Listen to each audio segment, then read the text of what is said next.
capítulo do livro de Deuteronômio, capítulo de número 34, vai falar sobre a morte de Moisés. Moisés sobe o monte Nebo, vê a terra prometida e morre. E diz assim o texto: Então subiu Moisés das campinas de Moabe ao monte Nebo, ao cume de Pisga, que está defronte de Jericó.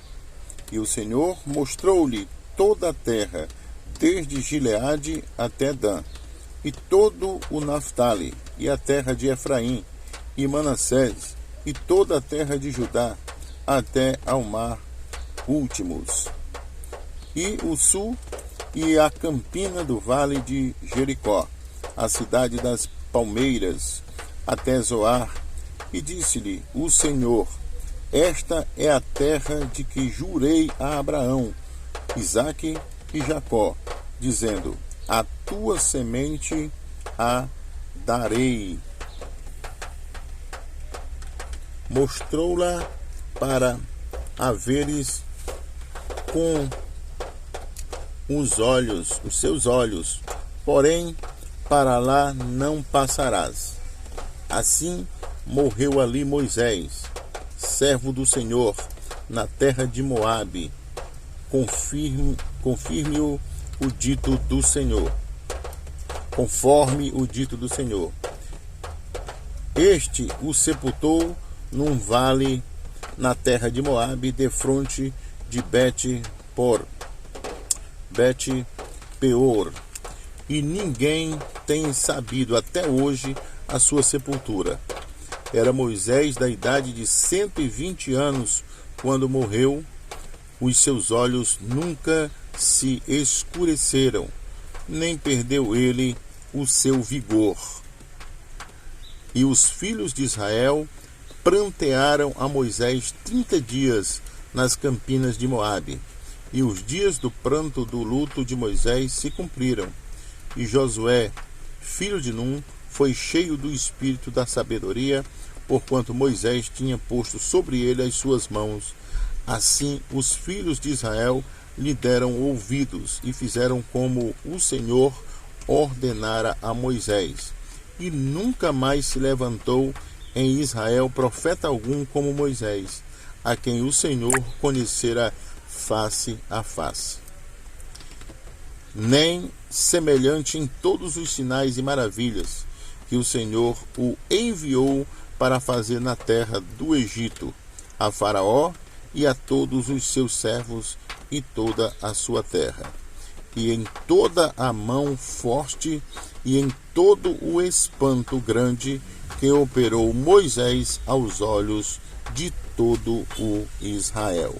Capítulo de número 34 de Deuteronômio, que fala sobre Moisés, a sua subida até o monte Nebo, onde ele vislumbrou toda a terra prometida e morreu. E a palavra diz aqui que ele foi sepultado lá mesmo e ninguém sabe aonde foi. O Senhor o sepultou lá. O Senhor o enterrou lá.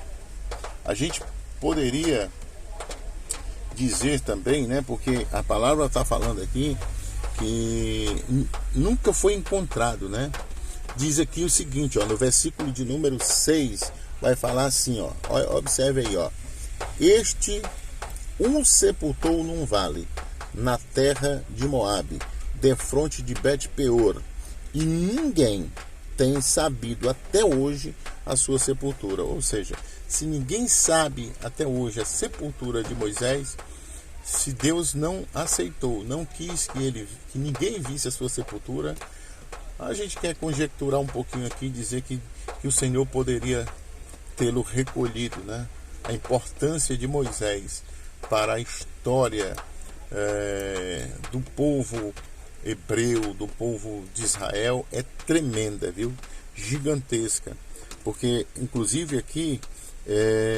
no versículo de número 10 você vai observar aí, nunca mais se levantou em Israel profeta algum como Moisés, a quem o Senhor conhecera face a face, Isso quer dizer, nunca mais se levantou profeta igual a Moisés.